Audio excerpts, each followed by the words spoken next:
Hello and welcome to your new beginning. I'm Erica Latrice. My passion, my purpose is helping you to live yours. And this channel, New Beginnings, is all about helping you to renew your mind daily so we can stay encouraged and we can step out and do what God has called us to do. So, whether you are a business owner, you're an entrepreneur, visionary, ministry leader, whatever you are, I'm certain that you're driven. If you have been connected with me here on this channel, and my goal is to help you step out and be all that God has called you to be through daily encouragement. So, I want to get into today's message. If you have been delaying, if you have been hesitating to step out, if you have been the queen or king of procrastination, then today's message is for you. And my prayer is that it encourages you to take that leap today with some quick tips and words of encouragement to make it a little more clear on how you can get focused in that area. So I'll be reading from Proverbs 3. If you want to go ahead and grab that, Proverbs 3. And when we get back, we're going to jump into this message. By the way, if you have not done so already, like, subscribe, and be ready to drop a comment if you can relate to today's message so that you can encourage someone else. I'll see you in just a second. And we're reading from Proverbs 3.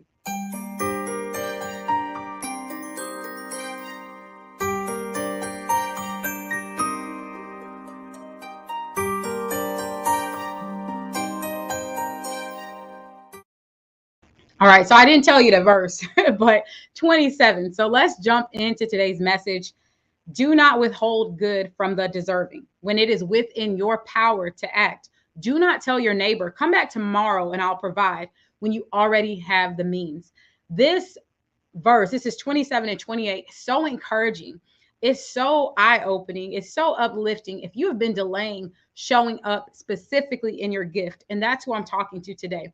Too often we can think that what we have to bring to this world, what you bring to the marketplace, what you bring to the social media space, what you bring to wherever you're showing up at is not a big deal. And it's literally the equivalent of you withholding good from those who need to hear what you have to say, from those who could benefit from what you have, from those who would be so blessed by you just stepping out in obedience to where God is calling you. And that is different for all of us. When we think about even throughout time, it's not just about preaching from a pulpit. Many of you are in careers where you're going to be a blessing to other people. You are in position right now. You're teaching. You're in position to speak. You're in position to write your testimony, your story. You're in position to author a book. You're in position to start doing videos like this. You are in position to be a blessing to so many people. But too often we don't see it as withholding from others. We don't see it as our neighbor being in need and you have the means to provide to them, whether that is a word of encouragement or it's actually because of your stepping out and being fruitful, whether it's in the financial sector or in business. You're going to be able to bless so many people, but we can get tempted to be distracted, to sit back, to procrastinate, to say, you know what, I'll do it tomorrow when people are in need today. And so I just want to hone in on verse 28 where it says, do not tell your neighbor, come back tomorrow and I will provide when you already have the means. Y'all, this convicted me so much because I think about every area where I've delayed it. Like I'll do a video, I'll do it next year, or I'll do it in a few weeks.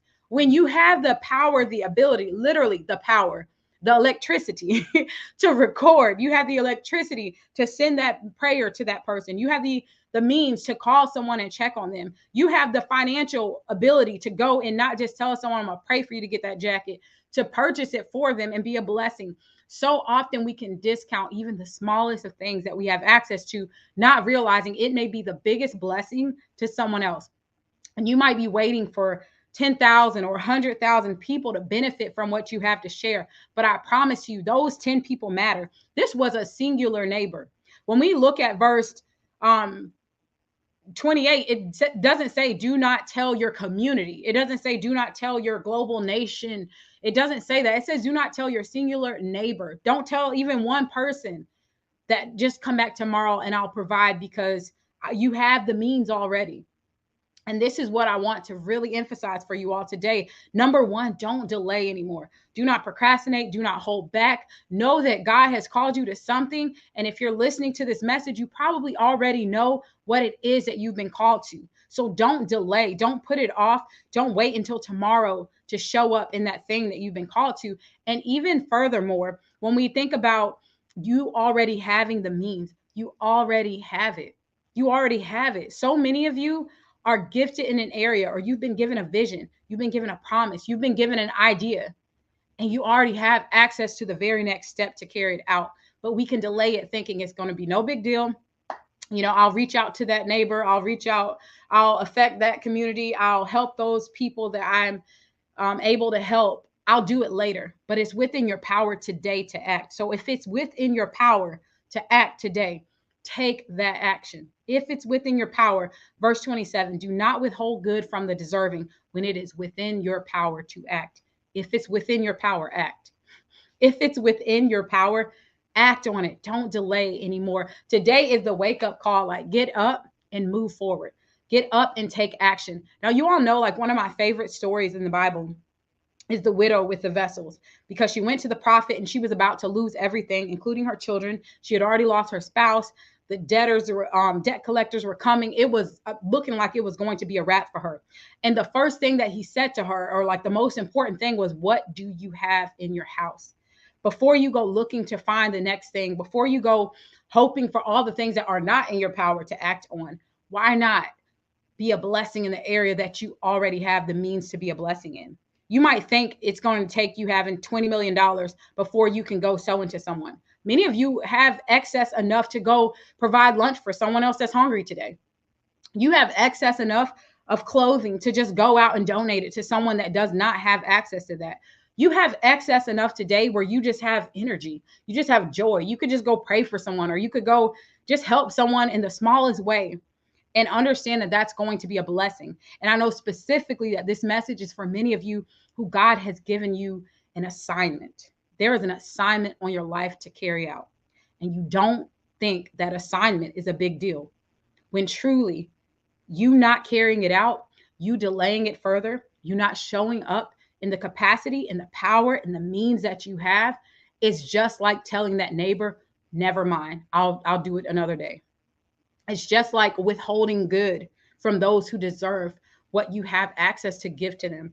And this is just like such a mindset shift, because I'm telling you, sometimes we can think it's just personal, like it's no big deal if you never show up. No one really cares what you have to say, or only 3 or 4 people are noticing what you're doing. Only 5 people clap for you all last year. But understand that your ability to steward, to take care of, to max out, to take care of the things that you already have, is going to have a growth effect down the line.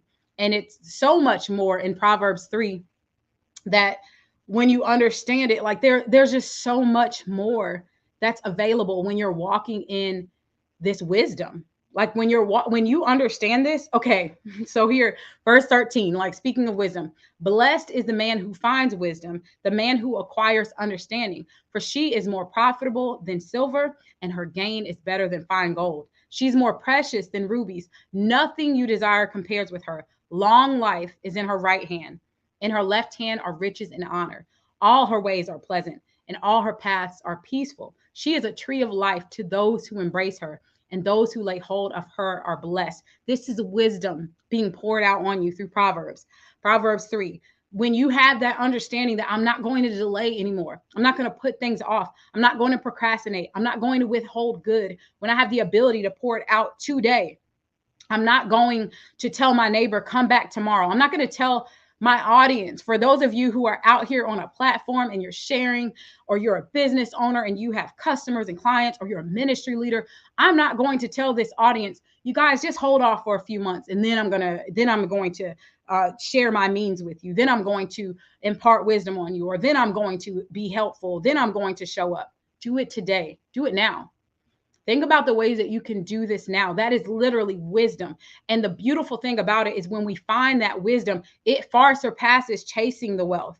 Nothing about this says that you're going to have to chase long life, you're going to have to chase wealth, or you're going to have to chase the riches and the honor. It's literally at the right and left hand of wisdom. It's literally a byproduct of walking in that wisdom and walking in that understanding, and not just, notice I said not reading it, but walking in it. Wisdom is carrying it out. Wisdom is doing the things that you now know to do. It's so beautiful too, because it says wisdom is a tree of life to those who embrace her. And it reminds me of my favorite, one of my favorite Psalms, which is Psalm 1, that says you'll be like a tree planted by the rivers of water that will bear fruit in its season. Trees bear fruit.